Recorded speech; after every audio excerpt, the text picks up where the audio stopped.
جو سوالات تھے آپ کے، مثال کے طور پر میں پہلے سوال اٹھاتا ہوں، تو میں نے جو علماء اہل سنت ہے ان کے ساتھ رابطہ کیا ہے کہ اللہ یار صاحب کے جو بھی تحفظات ہیں میں نے کتابوں سے وہ نکال لے، اور انہوں نے بالکل صحیح سوالات اور صحیح حوالہ جات کی جو ہے نا وہ نشاندہی کی ہے۔ پہلا سوال میں یہ کرنا چاہوں گا، جس طرح آپ نے مسند احمد بن حنبل سے ایک سوال اٹھایا تھا 81 صفحہ پر۔ دوسری بات، دوسری جو روایت ہے حلیۃ الاولیاء سے 28 نمبر صفحہ پر، اور اس طرح امام بہقی نے بھی ایک حدیث، وہ یہ تینوں ایک ہی حدیث ہے، جو آپ نے کہا تھا کہ حضرت عمر نے وہ جو کھجور کا گوشہ نہیں تھا ہوں، وہ اٹھایا اور زمین پہ دے مارا، وہ آپ کو یاد ہے سر؟ جی سر یاد ہے. اچھا، تو میں نے جو میرے علماء ہیں ان کے ساتھ رابطہ کیا ہے، اور انہوں نے مجھے کچھ جوابات عطا فرمائے، اگر آپ اجازت دے تو میں وہ کہہ دوں سر؟ جی بسم اللہ. Okay sir. سب سے پہلی بات تو یہ سر کہ یہ جو اس کی شرح ہے مرقات المفاتیح شرح مشکات المصابیح، یہ صفحہ نمبر اس کا 153 ہے سر. وہ اس کے کئی مجلدات ہیں، بہرحال آپ مجھے نہیں پتہ کہ وہ کون سی جلد کی آپ بات کر رہے ہیں، طبع بھی مختلف ہوتا ہے نا. نہیں سر، اصل اس کے 9 10 جی 11 جلد ہیں مرقات کی، مفتاح المفاتیح مفتاح اصل مسئلہ یہ ہے سر کہ یہ حدیث جو ہے نا حضرت عمر کے بارے میں، تو اس کے بارے میں انہوں نے یہ حدیث لایا ہے، اور نیچے جو ہے ملا علی قاری نے ان کی ایک شرح لکھ کے ہے، میں اس سے چھوٹی سی عبارت آپ کو بتاتا ہوں. میں تو کوئی عالم نہیں ہوں، اگر عبارت کوئی اونچ نیچ ہو جائے تو بخشش چاہتا ہوں. اچھا، صحیح. کس جلد میں ہے مرقات کے؟ کس جلد میں ہے؟ حدیث نمبر بتانا مرقات میں. سر یہ تو حدیث نمبر نہیں لکھا آپ نے؟ البتہ چلیں کوئی بات یہ میں نے نہیں لکھا. اچھا، تو اس حدیث کے بارے میں جو حضرت عمر کے بارے میں وہ کہہ رہے سر کہ وہ ھذا وقع لہ من کمال الخوف والہیبۃ الالہیہ اس سوال، یعنی مطلب یہ ہے کہ یہ جو انہوں نے کھجور کا جو گوشہ تھا یا ٹکڑی تجوبی تھی، انہوں نے جب وہ حضور صلی اللہ علیہ وسلم نے فرمایا کہ ان کے بارے میں ہم سے یعنی آپ سے پوچھا جائے گا، تو آپ نے کہا کہ وہ جو گوشہ تھا انہوں نے اٹھا لیا اور زمین پہ دیر مارا، اور بعض میں ہے کہ حضور صلی اللہ علیہ وسلم کے سامنے گرا، بعض میں ہے کہ نہیں حضور صلی اللہ علیہ وسلم کی وہ وجہ لفظ ہے، اس میں وجہ اس میں ایک میں وجہ ہے، ایک میں قبلہ لفظ ہے. تو حدیث یہ ہے میرا محترم ناظرین، یہ کہتے ہیں اللہ کے خوف کی وجہ سے انہوں نے نبی صلی اللہ علیہ وسلم جو خوشہ گرایا، جی اور وہ نبی صلی اللہ علیہ وسلم کے خوف کی وجہ سے کیا تھا. ایک منٹ میں وہ حدیث لے کر، کی وجہ سے، جی اللہ کے خوف کی وجہ سے، اللہ کے خوف، صحیح جی فرمایا. بالکل. ایک منٹ میں اس کو لے کے آؤں روایت کو. محترم ناظرین، حدیث روایت یہ ہے، مسند احمد ابن حنبل ہے، جی کئی کتب میں موجود ہے، مسند میں نہیں، بہت ساری کتابوں میں ہے. یہ چاپ جلد نمبر ہے 15، ہاں، اور یہ صفحہ نمبر ہے 315، حدیث نمبر 20647. رسول صلی اللہ علیہ وآلہ وسلم کہیں گئے تھے کہ وہاں پر کوئی باغ تھا انصار کا، تو انہوں نے کہا ہمیں کوئی کھجور کھلائے، تو وہ شخص کھجور کا ایک خوشہ لے کے آیا تھا. تو رسول صلی اللہ علیہ وآلہ وسلم نے اس سے کہا، پھر ٹھنڈا پانی مانگایا، ٹھنڈا پانی بھی پلایا گیا. پھر فرمایا کہ لَتُسْأَلُنَّ عَنْ هَذَا يَوْمَ الْقِيَامَةِ، اس سے آپ پوچھے جاؤ گے روز قیامت. یہ تو سب مسلمانوں کو پتہ ہے کہ روز قیامت آپ کو نعمتوں سے پوچھا جائے، یہ کوئی نئی بات نہیں ہے، نئی بات نہیں.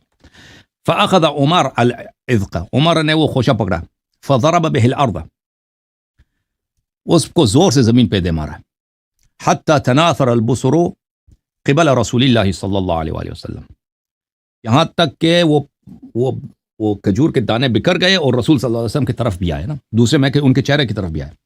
تو یہ فرما رہے ہیں کہ اللہ کے خوف کی وجہ سے. دیکھیں، اللہ کا نعمت کا شکر ادا کرنا چاہیے. اللہ کا خوف یہ ہے کہ بھئی اگر قیامت یاد آ رہا ہے، واقعاً اگر آپ کہہ رہے ہیں نا کہ یہ نبی صلی اللہ علیہ وسلم کی سنت ہے کہ جب ان کو اللہ کا خوف آتا تھا وہ کھانا روٹی جو ہے زمین پہ دے مارو، بے حرمتی کرو رزق و روزی کی. اور پھر رسول صلی اللہ علیہ وسلم کے اس میں جو بے حرمتی ہے، یہ تو نہ اللہ کی سنت ہے اور نہ اہل ایمان کا یہ طریقہ کار ہے، اور نہ اس پہ خوف الہی کا کوئی تقاضا ہی ہے. اگر مجھے ڈر لگے نا کہ اللہ تعالیٰ مجھے ثواب لے گا نعمتوں کا، تو میں اس نعمت کو کفران نعمت نہیں کروں گا کہ اس کو زمین پہ زور سے دے ماروں، ٹھیک ہے نا. اور پھر وہاں پہ رسول صلی اللہ علیہ وسلم اگر موجود ہو یا کوئی بڑا عالم موجود ہو اس کی بے حرمتی کروں، میں تو زیادہ سے زیادہ اس نعمت کی قدردانی کروں گا نا. یہ جو آپ ملا علی قاری صاحب سے نقل کر رہے ہیں، ٹھیک ہے، انہوں نے عمر صاحب کے کام کی توجیح کرنے کی کوشش کی، تصحیح کرنے کی کوشش کی، لیکن اس کو عقل نہیں مانتی. بھائی ہمیں پتہ ہے کہ اگر اللہ تعالیٰ نعمتوں کا حساب لے گا تو آپ اس نعمت کی زیادہ قدردانی کریں گے نا. نہ کہ اس کو زمین پہ مارے. پھر زمین پہ مارنے سے نعمت کی قدردانی نہیں ہے, شکر نہیں ہے, خوف اللہ کے حساب کا خوف اس میں کوئی جھلک نہیں ہے. پھر رسول صلی اللہ علیہ وسلم کی جو بے حرمتی ہے, اللہ کا خوف اس بات کی اجازت نہیں دیتا کہ پھر آپ رسول صلی اللہ علیہ وسلم کے بارگاہ اقدس میں ایسے کام کریں جو ہر عاقل شخص کے نزدیک وہ بے حرمتی اور حد کی حرمت ہے. جو اللہ سے ڈرتا ہے وہ زیادہ سے زیادہ رسول صلی اللہ علیہ وسلم کی عزت کرتا ہے. دوسرے صحابہ بھی وہ مومن تھے بھائی, اس طرح نہیں صرف عمر صاحب مومن ہے. دوسروں نے ایسا کیوں نہیں کیا؟ دوسروں کے ایمان میں شک ہے. وہاں پہ جو دوسرے صحابت ہے, یہ روایت کس سے ہے؟ ابی عصیب سے. دوسرے صحابہ بھی وہاں پہ تھے نا, ہاں, تو وہ ان پہ اللہ کا خوف نہیں ہے, ان کو تو ان کو بھی پکڑ کے زور زور سے مارنا چاہیے تھا. ٹھیک ہے نا, کہ اللہ کا خوف کا تقاضا یہ ہے کہ کچھور جو ہے زور زور سے زمین پہ مار, وہ چاہے رسول کو بھی لگے تو کوئی بات نہیں صلی اللہ علیہ وسلم. جی میں بات کر لوں سر؟ جی بات کریں. میں نے ان کو کہا تھا, وہ یہاں پہ جو ہے نا ان کی مشائخ ہے جس کو ہم پیر کہتے ہیں, تو میں نے ان کو کہا کہ اگر کوئی ٹکری ہو یا کوئی گوشہ ہو, میں آپ کے پیر کے سامنے اس کو اٹھاؤں گا اور زمین پہ دے ماروں گا, تو میں دیکھتا ہوں کہ ان کے جتنے بھی موردین ہیں وہ میرے جو ہے نا وہ سانس نکال لیں گے, مجھے مار دیں گے, مجھے پتہ ہے. تو انہوں نے کہا کہ یہ تو آپ عقلی احتمالات کر رہے ہیں. تو میں نے کہا خدا کے بندے آپ یہاں عقلی احتمالات کیوں کرتے ہو؟ تو اس نے کہا کہ یہ ساری حدیث آپ پڑھ لو, اگر حضور صلی اللہ علیہ وسلم نے ان کو ڈانٹا ہو یا کچھ اس طرح سے کیا ہو تو پھر آپ مجھے بتا دیں. تو انہوں نے مجھے کہا, وہ اس وقت تیاری کر کے نہیں آئے تھے سر. میں آپ کو ساری بات بتاتا ہوں. اصل مسئلہ یہ ہے کہ میں اور 2-3 دوست اور بھی ہیں, ہم آپ کے بیانات سنتے ہیں. اب ہمارے اوپر الزام لگ گیا ہے کہ یہ بندے اب اللہ یاری کے ہے, باقاعدہ ایران سے ان کے کیا کہتے ہیں ان کے ساتھ رابطے ہیں اور ان کو پیسے بھی آتے. میری آپ کی آج اب بالکل پنڈنگ آتے. یہ میری پہلی بار ہے کہ میں زوم استعمال کر رہا ہوں. مجھے زوم استعمال کرنے کا طریقہ بھی نہیں آتا, یہ پہلی بار ہے میری زندگی میں. ٹھیک ہے جی. اور پہلی بار یہ بھی ہے کہ میں آپ سے براہ راست بات کر رہا ہوں. تو ابھی جو ہے نا بالکل وہ ماحول خطرناک سا بن گیا ہے, اور وہ حوالے بھیج رہے ہیں. بالکل باقاعدہ ہم نے ایک واٹس ایپ گروپ بنایا ہے. تو میں نے آپ کو پرسنلی بھی ایس ایم ایس کیا تھا, اور آپ کے جو آپریٹر ہیں ان کو بھی ایس ایم ایس کیا تھا کہ سر میرے کچھ سوالات ہیں, ہم پھنس گئے ہیں. اب مطلب یہ ہے کہ اس کے اگر آپ لایاری صاحب جوابات دے دے تو ہم کیا کہ کلیئر ہو جائیں گے. اگر وہ جوابات نہیں دیتے تو بروز معاشر ان کا گریبان ہوگا اور ہمارا ہاتھ ہوگا. ہم اہل بیت حضور کے سامنے لایاری کا گریبان پکڑیں گے. انہوں نے ہمیں کیوں گائیڈ نہیں کیا اس باتوں کے بارے میں؟ آپ کیا کہتے ہیں؟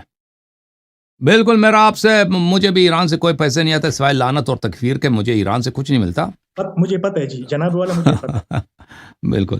تو عرض یہ ہے کہ میں پہلی دفعہ آپ سے بات ہو رہی ہے اور میرا آپ سے کوئی کنیکشن نہیں ہے. بہت سارے لوگ میرے پروگرام کو دیکھتے ہیں, بہت سارے لوگ میرے باتوں سے کچھ باتوں سے اگری کرتے ہیں, بہت سارے لوگ میرے اکثر باتوں سے اگری نہیں کرتے. تو یہ اس سے زیادہ میرا آپ سے کوئی تعلقات نہیں. یہی جو پہلی دفعہ آپ سے بات ہو رہی ہے, اس سے کبھی بات بھی نہیں ہوئی. میں پہلی دفعہ آپ کی آواز سن رہا ہوں, آپ سے بات کر رہا ہوں. جی ہاں. تو یہ اس اس حدیث کے متعلق جو توجیح پیش کی گئی ہے وہ ملا علی قاری جو ہے اس کی کتاب میرے سامنے ہے. جی ہاں, وہ ان کی جو توجیح ہے بالکل کہ وہ اللہ کے خوف کی وجہ سے, اللہ کا خوف جب طاری ہوتا ہے نا انسان پر, ہاں بھلے, انما المؤمنون الذین اذا ذکر اللہ وجلت قلوبہم, انسان کا دل جب ڈر جاتا ہے, لرز جاتا ہے, تو کانپنے لگتا ہے, تو وہ اللہ کی نعمت کو زور سے پکڑ کے زمین پہ مارے اور کہہ دے کہ اسی کا حساب ہوگا, اور کچھ کجور رسول صلی اللہ علیہ وسلم کی طرف چلا جاتا ہے. یہ شکر کرنے کا اور اللہ کے خوف کا یہ کوئی ایسا عکس العمل, رد عمل, ری ایکشن ہم نے دنیا میں نہیں دیکھا. نہ ہم نے صالحین کے احوال میں سے سنا, نہ رسول صلی اللہ علیہ وسلم کے سنا ہے. سب سے زیادہ تو رسول صلی اللہ علیہ وسلم خود اللہ کے خوف سے ڈرتے تھے. تو ان کی سنت میں بھی یہ نہیں کہ اللہ کے خوف سے جب ڈرتے تھے تو کانا زور سے اٹھا کے زمین پہ مارتے تھے. کہ اس طرح تو ہے ہی نہیں بھائی دنیا میں سر. اور اس حدیث میں یہ ہے کہ حضور صلی اللہ علیہ وسلم کے چہرے مبارک پر کوئی تغیرات آئے ہو یا نہیں, چہرے کے کوئی اثرات. تو دیکھیں اس روایت میں مخالفین وہ باتیں نقل نہیں کرتے نا, کہ اکثر کیونکہ جماعت مخالفین کے جو محدثین ہیں, روات ہیں, وہ بڑے متعصب ہوتے ہیں. اگر کسی بھی حدیث میں کہ اگر انہوں نے نبی صلی اللہ علیہ وسلم نے عمر کو ڈانٹا ہو تو وہ پھر نقل نہیں کرتے, اس کو حذف کرتے ہیں. ٹھیک ہے نا. تو رسول صلی اللہ علیہ وسلم, لازمی بات ہے ایک شخص زور سے اگر وہ مار لیتا ہے اللہ کی نعمت کو اور کچھ رسول صلی اللہ علیہ وسلم کی طرف آ جاتے ہیں تو یہ بہت بڑی بے شکری ہے. اور پھر یہ سوال کرنا کسی کا حساب ہوگا, اس میں استہزاء اور تمسخر کا بھی ایک پہلو نکل آتا ہے نا. تو مجھے تو لگتا ہے کہ اگر میں ہوتا کوئی شخص میرے سامنے میرے ساتھ یہ کرے تو, یا میرا بیٹا میرے سامنے اس طرح کرے نا, تو مجھے تو بہت برا لگے گا. تو مجھے تو یہی لگتا ہے کہ طبیعی رد عمل یہی ہوگا نبی کریم صلی اللہ علیہ وسلم کو کہ یہ بات برا لگے ان کو. لیکن ہمیں پتہ ہے, بخوبی پتہ ہے کہ محدثین جو ہیں جماعت مخالفین کے یہ کاٹ لیتے ہیں بہت ساری، یہ حدیث پورا نقل نہیں کرتے کہ نبی صلی اللہ علیہ وسلم کو اگر وہ بات بری لگی تو وہ عبارات، راوی خود بہت سارے ڈرتے تھے پرانے زمانے. دیکھیں میں آپ کو ایک مثال دیتا ہوں. احمد ابن شعیب النسائی اتنا بڑا محدث ہیں، سنن نسائی کے وہ سنن کبرائے نسائی کے وہ مؤلف ہیں، بہت سارے کتب کے، اپنے زمانے کے سب سے بڑے محدث تھے پورے عالم اسلام میں. ان کو قتل کیا گیا. اس بات پہ قتل کیا گیا، بڑا مشہور ہے، اس بات پہ قتل کیا گیا کہ ان سے دمشق کے مسجد میں، شام کے جامع مسجد میں ان سے پوچھا گیا کہ آپ معاویہ کے فضائل سنائیں. اس نے کہا مجھے نہیں آتے. اس نے کہا میرے پاس کوئی حدیث نہیں ہے معاویہ کی فضیلت میں، میرے پاس نہیں ہے. ان کو اتنا مارا لوگوں نے، ان کو بے حرمتی کی، یہاں کے ان کے بیضتین کو، یعنی ان کے ٹیسٹیکلز کو لاتوں کے نیچے ان کو رگڑ دیا، پھر مسجد ان کے پیر سے پکڑ کے مسجد سے باہر پھینک دیا، پھر اسی میں وہ مر گئے، شہید ہو گئے بیچارے. ٹھیک ہے نا. تو انہوں نے کوئی بے حرمتی تو نہیں کی تھی معاویہ کی، انہوں نے معاویہ کی بے حرمتی نہیں کی تھی. انہوں نے کیا کہا تھا سن لیں ایک منٹ بس بھائی صاحب. انہوں نے صرف اتنا کہا تھا کہ مجھے حدیث نہیں آتے جی. تو لوگوں نے اس کو اس بات پہ حمل کیا کہ آپ معاویہ کے مخالف ہیں. اب ہمیں بخوبی پتہ ہے کہ معاویہ میں اور عمر بن الخطاب میں زمین آسمان کا فرق ہے اہل سنت کے ہاں ان کے احترام میں. ٹھیک ہے نا. ان کا جو مقام ہے اس کا کوئی قیاس ہی نہیں کہ معاویہ کہاں ہے عمر بن الخطاب کہاں. تو آپ یہ توقع نہ کریں روات سے، محدثین سے، کہ وہ ایسے احادیث نقل کریں کہ عمر نے یہ کام کیا پھر رسول صلی اللہ علیہ وسلم نے ڈانٹ کے ان کو نکال دیا، کچھ کیا. ٹھیک ہے نا. اس طرح وہ نقل نہیں کرتے. یہ جو جتنا واقعہ نقل ہوا ہے وہ نقل ہوا ہے، لیکن اس میں یہ نہیں ہے کہ رسول صلی اللہ علیہ وسلم ناراض نہیں ہوئے، غصہ انہوں نے نہیں کیا، یہ ذکر نہیں ہے کہ انہوں نے نہیں کیا، ناراض ہو گئے، غصہ کیا، وہ بھی ذکر نہیں ہے نا. لیکن ہمیں پتہ ہے کہ ایسا واقعہ کسی بھی شخص کے ساتھ ہو وہ ناراض ہوگا ضرور. جی سر بولیں. سر وہ جو آپ نے امام نسائی کی بات کی ہے، میں اسٹوڈنٹ ضرور ہوں، لیکن اس کا مطلب یہ نہیں کہ میں نے کوئی اسٹڈی نہیں کی ہے. جی وہ سر. امام نسائی نے ایک بات کہی تھی کہ سوائے اس حدیث کے کہ حضور صلی اللہ علیہ وسلم نے فرمایا تھا کہ اس کی جو پیٹ ہے وہ پیٹ نہ بھرے.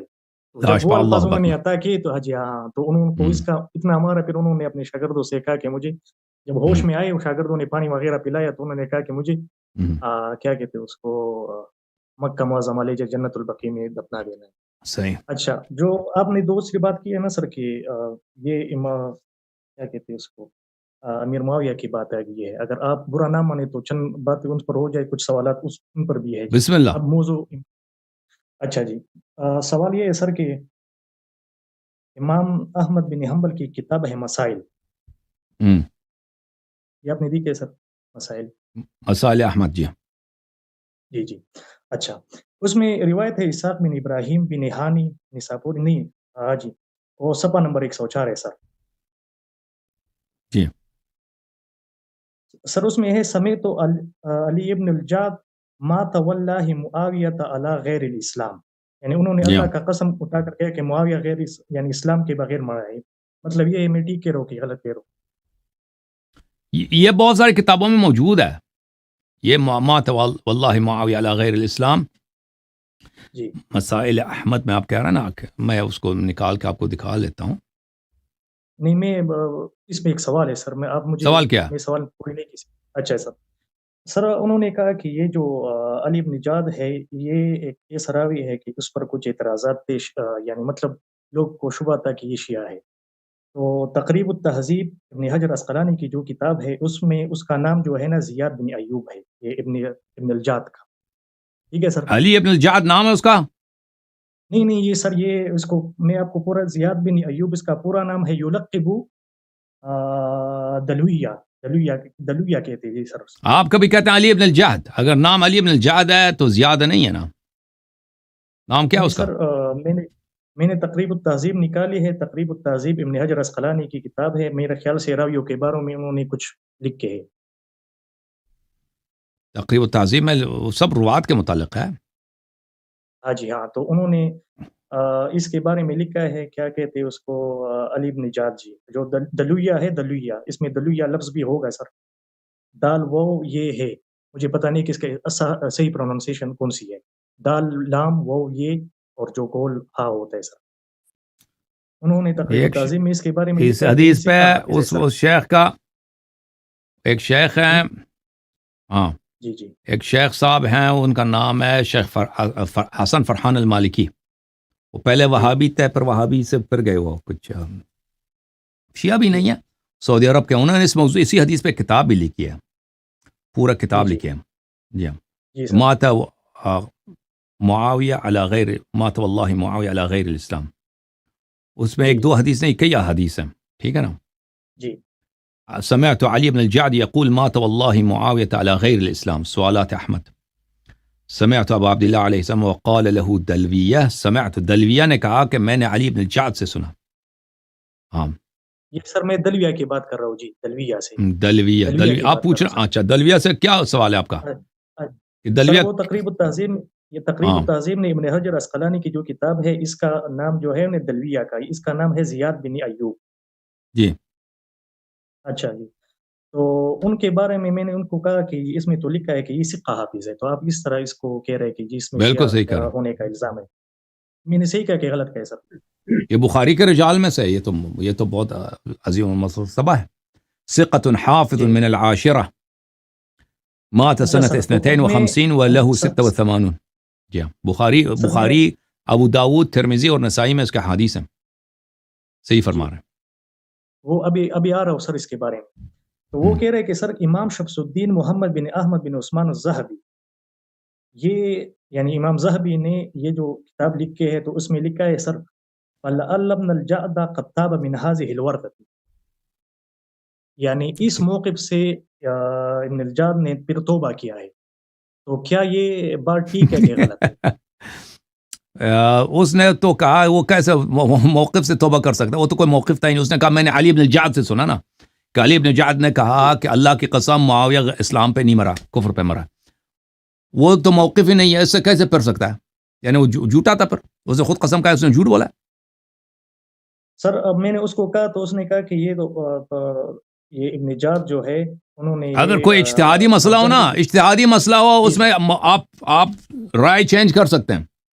مثلا میرا عقیدہ یہ ہے کہ زمین گول ہے، پھر میں اپنا عقیدہ چینج کروں کہ زمین گول نہیں ہے بس زمین فلیٹ ہے، کیونکہ یہ ایسی کوئی نہ حدیث ہے کوئی روایت ہے کچھ بھی نہیں ہے کہ ایسی چیزیں جو عقل کی دلالت سے ثابت ہوتی ہے نا کہ زمین یا تو گول ہے زمین یا تو فلیٹ ہے. اب اگر وہ شخص کہتا ہے کہ میں نے فلانے سے سنا ہے، جی یہ تو بھائی اس میں تو رائے چینج کرنے کی گنجائش ہی نہیں ہے. وہ تو اپنا مشاہدات محسوسات بتا رہا ہے کہ اس نے جو سنا ہے. جی تو اس کا مطلب پہلے اسے جھوٹ کہہ رہا تھا. سر اس کا ایک کتاب ہے جعد کا، مسند ابن جعد، مسند ابن الجعد کتاب ہے اس کا حدیثوں کا، آپ سرچ کر لیں پھر مجھے بتا دیں سر. مسند ابن جعد میرے پاس ہو گیا. ہاں جی مسند جعد میرے پاس ہے. جی اچھا سر. 2 چاپ ہیں، ایک چاپ علمیہ ہے، ایک چاپ دارالفلاح ہے. نہیں چھاپ کا تو مجھے پتہ نہیں سر، میرے پاس اوریجنل کتاب نہیں ہے، اچھا میں نے حوالے نکال دیے. جی مسند جعد میں حدیث ہے سر. 609 نہیں سر 2109 میں بھی دیکھتا ہوں. یہ دوسرے علمیہ والے چاپ میں، اس چاپ میں تو نہیں ہے اس نمبر پہ، کیونکہ مختلف چاپوں میں نمبرنگ مختلف ہوتا ہے. ٹھیک ہے نا. میں دوسرے چاپ میں دیکھتا ہوں. ایک منٹ. یہ معاویہ والی حدیث اس میں ایک منٹ 2109 یہ ہمارے پاس یہاں پہ وہ حدیث نہیں ہے. اس میں 2109 جو آپ بتا رہے ہیں نا، یہ دونوں میں نہیں بنتی. دونوں جو میرے چاپ ہیں اس میں نہیں بنتی. میں آپ کو بتا دوں کہ میرا مدعا کیا ہے. تو اس نے مسند ابن جعد میں جو 2109 والی حدیث ہے، اس نے تو مجھے اسکرین شاٹ بھیجے، لیکن مسئلہ یہ ہے کہ مجھے طریقہ نہیں آتا، ورنہ میں آپ کو بھیج دیتا. یہ اس میں ہے کہ قال علی رضی اللہ تعالیٰ عنہ خیر احاد الامہ نبی ابو بکر و عمر. ہاں جی ہاں. تو یہ کہہ رہے ہیں کہ اگر آپ ابو الجعد کی بات کو یہاں مانتے ہیں کہ معاویہ غیر اسلام پر مرا ہے، تو مسند ابن جعد میں یہ بات بھی مان لی، کیونکہ میں نے ان کو کہا ہے کہ ہم حضور صلی اللہ علیہ وسلم کے بعد سب سے افضل جو ہے نا علم کے لحاظ سے، ہر لحاظ سے حضرت علی علیہ السلام کو مانتے ہیں. تو انہوں نے کہا یہ بات تو شیعوں کی ہے. تو میں نے کہا نہیں، میں شیعہ نہیں ہوں، میں حسینی اہل سنت ہوں. ٹھیک ہے جی. تو وہ کہہ رہے ہیں کہ ابن جعد کی وہ بات وہاں مانتے ہو تو یہ بھی بات مان لو. تو دیکھیں وہ جو کہہ رہا ہے اس میں علی بن الجعد خود قسم کھا کے کہتا نا کہ معاویہ غیر دین اسلام پہ مرا. ٹھیک ہے، وہ اپنا مشاہدہ بتا رہا ہے. ٹھیک ہے نا. یہاں پر یہ جو حدیث ہے یہ شریک سے نقل کر رہا ہے، ابو اسحاق سے شیبانی سے نقل کر رہا ہے، عامر سے ابو جحیفہ سے نقل کر رہا ہے. ٹھیک ہے نا. 3-4 واسطے ہیں. اور ہم نہیں کہتے کہ ابن جعد علی ابن جعد نے یہ نہیں سنا، بالکل سنا ہوگا. یہ روایت کافی مشہور ہے. اور یہ خود یہ روایت اس روایت کی بڑی کہانی ہے. یہ خود معاویہ کے زمانے میں مشہور کیا گیا تھا اور اس کو عمرو بن العاص نے مشہور کرایا تھا. عمرو بن العاص نے معاویہ میں وہ معاویہ کے زمانے میں وہ ممبر پہ جا کے قسم کھا کے کہتا تھا کہ میں نے خود علی علیہ السلام سے سنا ہے کہ ابو بکر مجھ سے افضل ہے, عمر مجھ سے افضل ہے, عثمان مجھ سے افضل ہے. تو یہ اس زمانے میں مشہور کیا گیا تھا. پھر علی علیہ السلام نے کہا تھا کہ میں نے یہ حدیث نہیں بولا ہے, یہ حدیث جھوٹ ہے, اور اللہ آپ کا بھلا کرے کہ یہ حدیث قرآن کے خلاف ہے, رسول صلی اللہ علیہ وسلم کی سنت کے خلاف ہے, جب رسول اللہ صلی اللہ علیہ وسلم نے خود بولا ہے انت منی بمنزلت ہارون من موسیٰ, ہارون سے جو منزلت تھی موسیٰ کی وہی منزلت آپ کو ہے. تو یہ ہو ہی نہیں سکتا کہ موسیٰ کی سر امت میں کوئی ہارون سے افضل ہو, ٹھیک ہے نا, وہ ہارون سے کوئی میں افضل آپ ہو. سے ایک بات کرنا چاہتا ہوں سر. جی ہاں, میں نے اس کے جوابات بخاری سے دیے ہے کہ حضور صلی اللہ علیہ وسلم نے خود فرمایا ہے کہ مجھے حضرت یونس علیہ السلام سے, حضرت موسیٰ علیہ السلام سے, اور ایک حدیث میں تو یہ بھی آیا کہ سارے انبیاء سے مجھے افضل نہ مانا. اور پھر میں نے ان سے ایک سوال کیا کہ کیا آپ کا یہ عقیدہ ہے کہ حضور صلی اللہ علیہ وسلم سے سارے انبیاء افضل ہے, یا یونس علیہ السلام افضل ہے, یا موسیٰ؟ تو انہوں نے کہا یہ تو میرا عقیدہ نہیں ہے. تو پھر میں نے ان کو بتایا کہ بخاری میں تو آپ کہتے ہیں ضعیف روایت نہیں ہے, تو پھر یہ بھی مان لو نا کہ حضور سے سارے انبیاء افضل ہے. تو یہ حضرت علی علیہ السلام اگر یہ حدیث بالکل صحیح بھی ہو تو اس کا جواب تو مجھے آتا ہے سر, لیکن بات ہو رہی ہے علی بن نجات کی. جی جی ہاں, علی ہم نہیں کہتا کہ دیکھیں اگر یہ تو کئی وسائط کے ساتھ نقل کر رہا ہے, ٹھیک ہے نا. اگر ہم کہہ دیں کہ علی ابن جاد ثقہ ہے, سچا ہے, تو وہ تو خود تو نہیں کہتا میں نے نبی علی علیہ السلام سے سنا, وہ تو 4 واسطوں کے ساتھ, وہ شریک سے نقل کر رہا ہے, شریک ابو اسحاق شیبانی سے نقل کر رہا ہے, وہ عامر سے, وہ ابو جحیفہ سے, 5 وسائط کے ساتھ نقل کر رہا ہے نا. تو یہ اس کے وثاقت پہ کوئی اثر ہی نہیں پڑتا. ایک شخص وہ تو نہیں کہہ رہا کہ میں نے خود سنا ہے, کہ اگر ہم نے اس کو ثقہ مانا تو اس کے سارے مرویات سب کے سب صحیح ہو گئے. نہیں, اس کے مرویات کو اب دیکھنا ہوگا کہ اس نے کس سے روایت کیا, ٹھیک ہے نا. جو بقیہ افراد ہیں یہاں پہ شریک ہے, ابو اسحاق شیبانی ہیں وغیرہ, میں ابو اسحاق شیبانی کو دیکھ لوں کہ اس کی کیا مرتبہ ہے. ابو اسحاق شیبانی, اور اس نے عامر سے, ابو جحیفہ سے, تو یہ جو روایت ہے اس نے نقل کی. اور یہ پھر روایت میں نے عرض کیا نہیں, قرآن کے خلاف ہے, سنت کے خلاف ہے. جی ہاں, اگر کسی شخص کو ثقہ مانے نا, کسی کوئی بھی شخص ثقہ ہے, تو ایک راوی کے ثقہ سے وہ روایت صحیح نہیں بنتا, بقیہ بھی روایت کو ثقہ ہونا چاہیے, ٹھیک ہے نا. جی. اور جو اچھا سر, تو میں اس کا کیا جواب دے دوں سر کہ امام ذہبی نے جو روایت کیا ہے کہ علی نجات جو ہے انہوں نے توبہ کیا ہے اس سارے واقعے سے یا اس عقیدے سے, اور پھر اپنے وہ عقیدہ مسند ہی میں نہیں, وہ معاویہ سے روایت ہے بہت بھائی. زیادہ, وہ جو نہیں کہہ رہا ہے معاویہ کہ سے بہت ہاں, معاویہ سے بہت وہ اگر زیادہ ایک شخص روایت کہتا کیا ہے نا, سر. وہ دیکھیں آپ آپ نے ایک شخص سے چیز سنی ہے, کہہ رہے ہیں فلانے نے یہ میں نے علی ابن جعد سے سنا ہے, آپ کہتے ہیں دلویہ نے توبہ کیا نا, علی جعد کو تو نہیں کہتے نا, دلویہ کو کہتے ہیں. نہیں سر, نہیں, میں علی ابن جعد کا کہہ رہا ہوں سر, میں علی ابن جعد کا کہ انہوں نے توبہ کیا سر. میں نے وہ عبارت بھی بلا ابن الجعد قد تاب من هذه الورطه, ولعل آپ کہہ رہے ہیں نا, وہ شاید اس نے توبہ کیا تھا, ولعل ابن شاید الجعد. وہ اس کو یہ دیکھیں ذہبی صاحب کی وفات ہے سنہ 748, ذہبی صاحب کی وفات ہے مجھے جو یاد پڑتا ہے سنہ 748 ہے, محمد بن عثمان بن قائماز الذہبی. سر یہ وہ میں لکھ رہا ہوں, علی آپ ابن سب جعد کو کب حوالہ گزرا, دینا علی چاہتے ابن ہیں. جعد گزرا پہلے صدی میں. اب یہ کہہ رہا شاید اس نے توبہ کی ہو, لعل سے بات نہیں بنتا بھائی. وہ یہ اس کے پاس روایت توڑی ہے کہ اس نے توبہ کیا, کہتا ہے شاید اس نے توبہ کیا ہوگا, اس کا تخمین و اندازہ ہے. جی سر, وہ تیسرے جو سوال ہے سر وہ یہ ہے کہ حضرت صلی اللہ علیہ السلام کے بارے میں حضور صلی اللہ علیہ وسلم نے فرمایا تھا کہ یہ صلح کریں گا فئتین عظیمتین, وہ جو حدیث ہے, یعنی 2 بڑے گروہ ہیں مسلمانوں کے درمیان. تو اگر ہم مسلمان اور مومن کے درمیان وہ فرق تو آپ نے سمجھا دیا, اور ہم کو پتہ بھی ہے کہ مسلمان کون ہے اور منافق کون ہے, لیکن یہ بالکل مطلق حکم ہے اور مطلق لفظ جو آیا ہے وہ مسلمین ہی آیا ہے, تسمیہ کا ہے, ٹھیک ہے جی. تو اب ہم فئتین عظیمتین اور یہ مسلمتین, یہ جو لفظ ہے, تو ہم اس کی تطبیق کس طرح کریں گے سر؟ یہ کوئی شیعہ حدیث نہیں, ہم اس کو نہیں مانتے ہیں, تو ختم ہے بات. نہیں, وہ تو سر اب اہل سنت ہے نا, اب ان کو تو جواب اہل سنت کی کتابوں سے دینا پڑے. اب اس کی تطبیق کس طرح کریں گے؟ میں اس حدیث پہ اعتقاد ہی نہیں رکھتا کہ وہ یہ رسول صلی اللہ علیہ وسلم کی حدیث ہو. اگر حدیث ہے بھی ہے تو آپ جو معاویہ کی جو لشکر تھی وہ اسلام پر تھی. یعنی وہ اس سے نہیں تھے، کفار یہود تو نہیں آئے تھے معاویہ کے ساتھ علی علیہ السلام سے لڑنے، عراق سے والوں سے لڑنے. وہ سب کلمہ گو تھے، مسلمان تھے اور نماز پڑھتے تھے، ٹھیک ہے نا. اب وہ ایک معاویہ کے ساتھی تھے، علی علیہ السلام سے لڑتے تھے. تو میرے وہ لوگ جواب دیں، میں کیا جواب دوں بھائی؟ وہ لوگ جواب دیتے ہیں کہ بھائی ایک شخص جو حرب کا حربی انا حرب لمن حاربک، مجھ سے لڑتا ہے، پھر وہ کلمہ گو جب اس سے لڑتے ہیں وہ مسلمان رہتے ہیں یا نہیں رہتے. تو یہ ان کی حدیث ہے، ہماری حدیث نہیں ہے، ہم اس حدیث کو مانتے ہی نہیں ہیں، تو ہم اس کا کیا جواب دیں بھائی؟ ٹھیک ہے نا.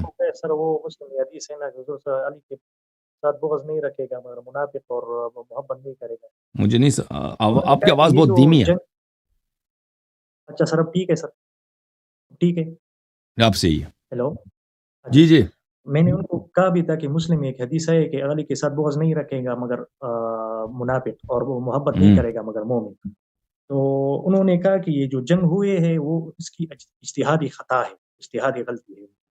انہوں نے بغض کی بنیاد پر حضرت علی علیہ السلام سے جنگ نہیں کی. ہاں دیکھیں یہ کون سی اجتہاد ہے بھائی کہ علی علیہ السلام سے بغض رکھنا دشمنی ہے. قتال سباب المسلم فسوق و قتال کفر، کسی مسلمان کو گالی دینا فسق ہے، ٹھیک ہے نا. اس کے ساتھ جنگ لڑنا یہ کفر ہے، یہ نبی صلی اللہ علیہ وسلم کی حدیث ہے، ٹھیک ہے نا. اور پھر یہ جو آپ کی کتابوں میں احادیث پڑھی ہے کہ خلیفہ فاسق بھی ہو فاجر بھی ہو اس کے اطاعت واجب ہے، ٹھیک ہے نا. خلیفہ فاسق بھی ہو فاجر بھی ہو شیطان بھی ہو اس کی اطاعت واجب ہے. آپ اس کی اطاعت بھی نہ کریں، اس کے خلاف لشکر نکالیں. اجتہاد یہ ہوتا ہے کہ بھئی آپ کوئی حدیث آپ کو غلط سمجھ آئی ہے، ٹھیک ہے نا. مثلا رسول صلی اللہ علیہ وسلم کی وہ حدیث ہے کہ آپ نماز جو ہے عصر کی نماز بنی قریظہ میں پڑھیں، ٹھیک ہے نا. عصر کی نماز آپ نے بنی قریظہ میں پڑھنی ہے. کچھ لوگ جلدی چلے گئے، بنی قریظہ جلد پہنچ گئے. کچھ لوگوں نے عصر پڑھا ہی نہیں جی، آرام سے چلیں. پھر سورج ڈوبنے کے بعد انہوں نے بنی قریظہ میں جا کے نماز پڑھی عصر کی. تو یہ کہتے ہیں بھئی یہ اس میں اجتہاد ہے، چلیں ان کو سمجھ نہیں آئی کہ عصر ہم نے بنی قریظہ میں پڑھنی ہے، چاہے مغرب کے بعد بھی پہنچ جائے عصر ادھر ہی پڑھنی ہے. اس طرح کوئی گنجائش ہو نا. امیر المؤمنین علیہ السلام نے کیا عثمان کا قتل کیا تھا؟ امیر المؤمنین علیہ السلام نے کیا کیا تھا بھائی کہ آپ ان کے خلاف لشکر لے کے آئیں، ان کے ساتھ لڑیں، ٹھیک ہے نا. ان کو اتنے مسلمانوں کا قتل کرائیں. یہ جو اجتہاد ہے، اجتہاد ہمیں پتہ ہے اجتہاد کس کو کہتے ہیں. وہ اجتہاد وہاں پہ ہوتی ہے جہاں پہ نص نہ ہو، جہاں پہ اللہ کا حکم نہ ہو، وہاں پہ آپ عقل سے فکر سے کوئی چیز بنا دیں بھائی. لیکن جہاں پہ نص موجود ہے کہ امیر المؤمنین علیہ السلام سے جنگ کرنا رسول صلی اللہ علیہ وسلم سے جنگ کرنے کے مترادف ہے. انا حرب لمن حاربکم، اور کسی بھی مسلمان سے لڑنا کفر ہوتا ہے. اب وہ انت منی بمنزلۃ ہارون من موسیٰ ہے بھائی، اور وہ نبی صلی اللہ علیہ وسلم کا بھائی ہے، وہ اپنی جگہ، ٹھیک ہے نا. پھر وہ کسی بھی خلیفہ جو بھی فاسق بھی اس کی طاعت واجب ہے. اس میں اجتہاد کا کہاں گنجائش رہتا ہے نا. اب کوئی نا رسول صلی اللہ علیہ وسلم کہہ دے کہ تم نماز فجر 2 رکعت پڑھنی ہے، میں نماز فجر نہ پڑھوں، اجتہادی خطا کی ہے میں نے. رسول صلی اللہ علیہ وسلم کے فرمان نماز فجر 2 رکعت ہے، میں 5 رکعت 20 رکعت پڑھ کے لوگوں کو پڑھا دوں نماز. یہ اجتہادی خطا کی، وہ اجتہاد ہوتا ہی نہیں وہاں پہ میرے بھائی، ٹھیک ہے نا. سر وہ دوسرا چوتھا سوال جو ہے وہ مسند بزاز صفحہ نمبر 138 پر ہے. اور ہاں جی، اب آواز ٹھیک ہے؟ جی جی. اچھا جی، مسند بزاز میں جو ہے صفحہ نمبر 138 ہے، یا جلد کون سا ہے مسند بزاز میں؟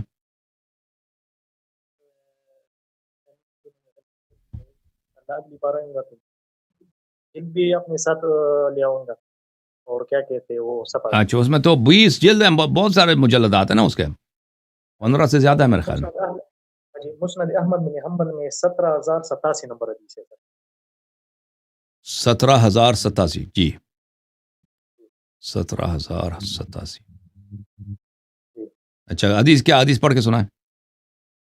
سر وہ اس میں پہلے میں جو ہے نا ابن عباس کا جو روایت ہے کہ وہ بچوں کے ساتھ کھیل رہا تھا، حضور نے ان کو کہا کہ معاویہ کو بلاؤ، وہ روٹی کھا رہا تھا. وہ جو حدیث ہے، تو اس حدیث میں کہہ رہا ہے کہ سر کہ انہوں نے مجھے جواب دیا کہ اللہم علم معاویہ الکتاب والحساب وقہ العذاب. تو اس حدیث میں تو حضور صلی اللہ علیہ وسلم نے معاویہ کو دعا دی ہے، تو آپ دونوں حدیث کے درمیان کس طرح تطبیق کریں گے؟ تو انہوں نے مجھے کہا کہ ابن عباس جو ہے نا وہ انہوں نے حضور صلی اللہ علیہ وسلم کا جو پیغام تھا وہ معاویہ تک پہنچایا نہیں، یہ احتمال ہو سکتا ہے، یہ انہوں نے مجھے کہا سر۔ یہ کس طرح ہو سکتا ہے کہ حضور صلی اللہ علیہ وسلم ایک وقت بد دعا بھی دے رہے اور دوسری بار جو ہے نا دعا بھی دے رہے، یہ تو ایک متضاد آ گیا نا سر۔ جی ہاں، وہ اس طرح نہیں ہے نا، میں آپ کو روایت دکھا دیتا ہوں نا، وہ مسلم میں موجود ہے۔ آپ نے کہا 17,787 ہے، یہ والا سر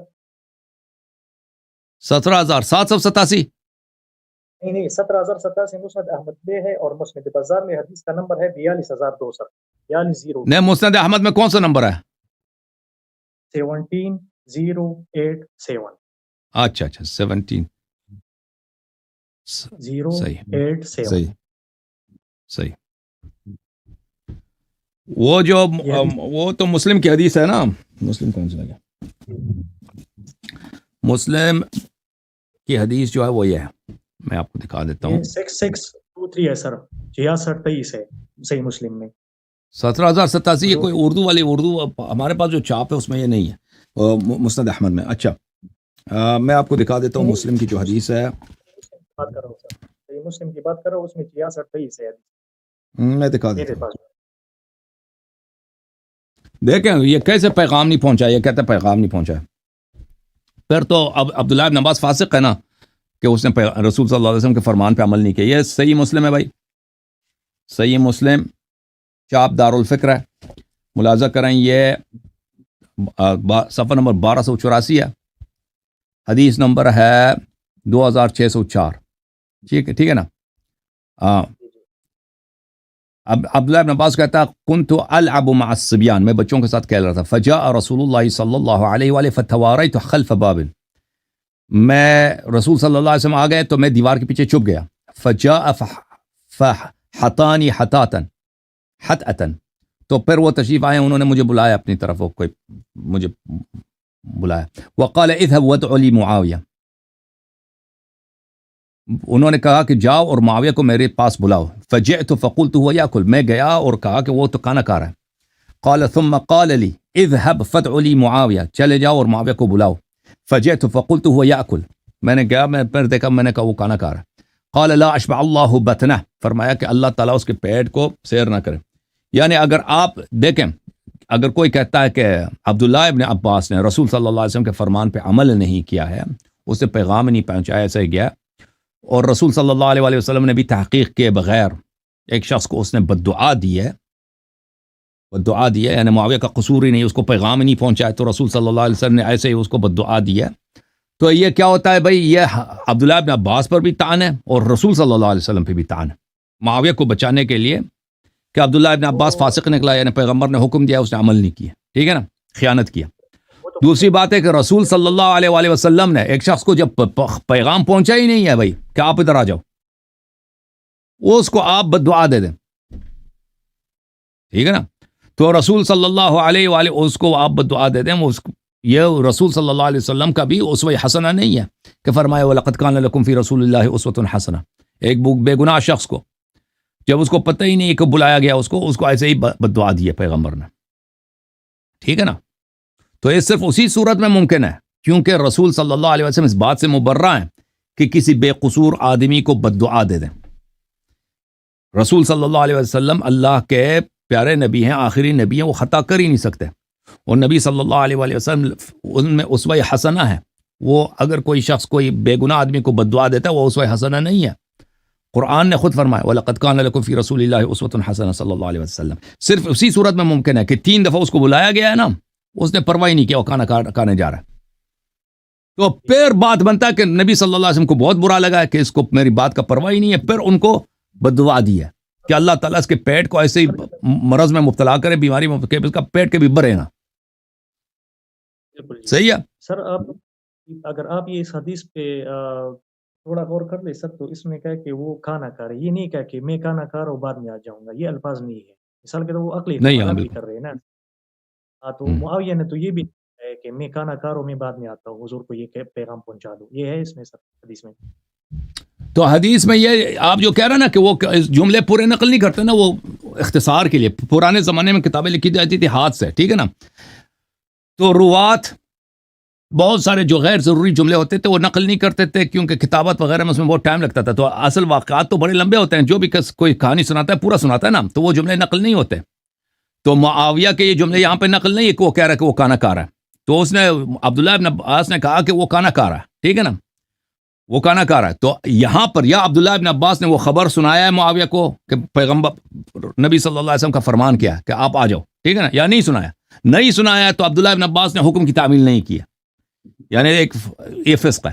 دوسری بات یہ ہے کہ اگر اس نے تعمیل ہی نہیں کیا بھائی، اس نے بتایا ہی نہیں ہے، تو نبی صلی اللہ علیہ وسلم کو یا تو پتہ تھا یا پتہ نہیں تھا. بہرحال جو بھی تھا، نبی صلی اللہ علیہ وسلم نے ایک بے گناہ شخص کو، معاویہ کو جو بے گناہ، اس میں اس کا کوئی قصور نہیں ہے، اس نے کو بد دعا دی ہے، ٹھیک ہے نا. تو فسق کس کی طرف چلا جاتا ہے؟ قرآن پہ چلا جاتا ہے کہ قرآن نے کہہ دیا نبی تو اسوہ حسنہ ہے.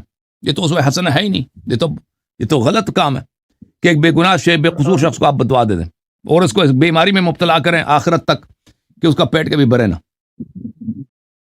سر آپ جب بھی حدیث کوٹ کرتے ہیں اہل سنت کے خلاف، تو آپ اہل سنت کی کتابوں سے، سر اگر آپ اہل سنت پر آپ کے کچھ تحفظات ہیں تو آپ اہل سنت کی کتابوں سے حدیث کوٹ کرتے ہیں تو وہ تو ٹھیک ہے. سر آپ اہل سنت کی جو ائمہ ہے تو آپ ان کے ائمہ کی جو حدیث کی وہ جو تعویل کرتے ہیں آپ ان کو کیوں نہیں مانتے؟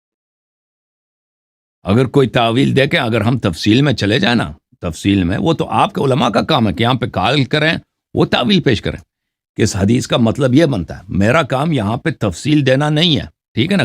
بعد دفعہ پیش کرتا ہوں کہ انہوں نے فلان نے یہ توجیہ کیا لیکن وہ اس کی توجیہ غلط ہے، باطل ہے، ٹھیک ہے نا. وہ بہت دفعہ یہاں پر اس کے لیے ٹائم نہیں ہوتا.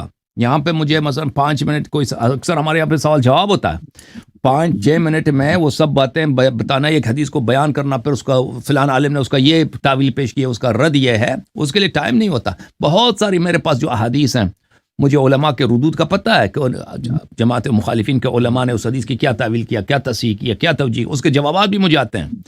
لیکن بات یہ ہے کہ وہ کسی لیکچر میں تو ہو سکتا ہے، کسی تقریر میں تو ہو سکتا ہے، لیکن عام طور پر جب مخالف مجھے ٹائم ہی نہیں دیتا، مناظرے کے لیے آتا ہے، سوال جواب کے لیے ایک شخص آتا ہے نا، اس کو میں نے مختصر بیان کرنا ہوتا ہے. تو لیکن یہ اس کا کام ہے، اس عالم کا کام ہے جو یہاں پہ مناظرے کے لیے آیا کہ وہ تعویل پیش کرے، پھر میں اس کا رد پیش کروں نا. تو اس لیے ٹائم بچانے کے لیے اور اس لیے کہ یہاں پہ سوال جواب ہوتا ہے، سامنے والا اس میں وہ انتظار بھی نہیں کرتے کہ مجھے ٹائم دے دیں کہ وہ میں کیا کہنا چاہتا ہوں، ٹھیک ہے نا. سر میرا ریکویسٹ ہے سر آپ سے، اگر اگلی بار آپ جس بھی اہل سنت عالم سے مناظرہ ہو سر، تو برائے مہربانی سر اس حدیث پر آپ نے 10-15 منٹ لینے ہیں، لیکن لینے ہیں سر. آپ میرے سے کس پر؟ کس حدیث پر؟ یہ گوشہ والا جو حدیث ہے جو حضرت عمر کے بارے میں، جو سر جو حلیۃ الاولیاء بحقی میں اور مسند احمد بن حنبل میں، کہ جو اہل سنت کے علماء ہیں وہ آپ کو کیا تعویلات پیش کرتے ہیں اور آپ ان کا رد کس طرح کرتے ہیں سر؟ یہ آپ مجھے پہلے میں نے ذکر کیا تھا نا، ان کے پاس کوئی تعویل نہیں تھا، کچھ بھی نہیں تھا. میں نے مناظرہ ہوا تھا نا اس کا، میں نے 1-2 دفعہ ذکر کیا تھا، ان کے پاس کوئی رد نہیں تھا. ایک عالم کے ساتھ بات کی ہے، انہوں نے یہ تعویلات ملا علی قاری سے جو ہے نا وہ مجھے بھیج دی ہے. تو وہ ملا علی قاری کی بات بہت مضحک ہے بھائی، بہت ہی، کہ اللہ کے خوف کی وجہ سے کھجور زمین پہ مارو، رسول صلی اللہ علیہ وسلم کے چہرے کی طرف چلا جائے. اللہ کا خوف کا یہ تقاضا ہوتا ہی نہیں ہے بھائی. اللہ کا خوف یہ ہے کہ انسان گر گرا کے سجدے میں چلا جائے، گریا کرے، یہ اللہ کا خوف ہے نا. اللہ کا خوف ہیبت یہ نہیں ہے. جو انسان اللہ سے ڈرتا ہے وہ کھجور اٹھا کے زور سے زمین پہ نہیں مارتا. یہ اللہ کے خوف کی آثار میں سے نہیں. اور رسول صلی اللہ علیہ وسلم کی بے حرمتی. ملا علی قاری نے بالکل ایک مزاحیہ بات کی ہے بھائی. دنیا میں آپ لوگوں نے دیکھا ہے کہیں کہ اللہ کا خوف آ جائے، کانے پہ بیٹھے ہیں، کانا اٹھا کے زور سے مارو زمین دسترخوان پہ. ہم نے تو نہیں سنا آج تک، اور نہ ہم کبھی کریں گے اس طرح، ٹھیک ہے نا. کہ مجھے اللہ کا خوف آیا، روٹی اٹھا کے زور سے زمین پہ مارو، سالت زور سے اٹھا کے زمین پہ مارو. جی میں سمجھنا چاہوں گا، آپ مجھے کہہ دیں اگر آپ کو میں سوالات بھیج سکتا ہوں تو آپ پوڈ کاسٹ بھی کر سکتے ہیں کہ یہ میاں سبحان کا انشاءاللہ باذن اللہ کیوں نہیں ترتیب بنا دوں گا اور آپ جو ہے نا میرے لیے ان سوالات کو حل کر لیں. حتمن باذن اللہ، حتمن انشاءاللہ تبارک و تعالی. بہت مہربانی آپ، میرے بھائی. ٹھیک ہے، اللہ آپ کو سلامتی. تھینک یو سر، بہت مہربانی.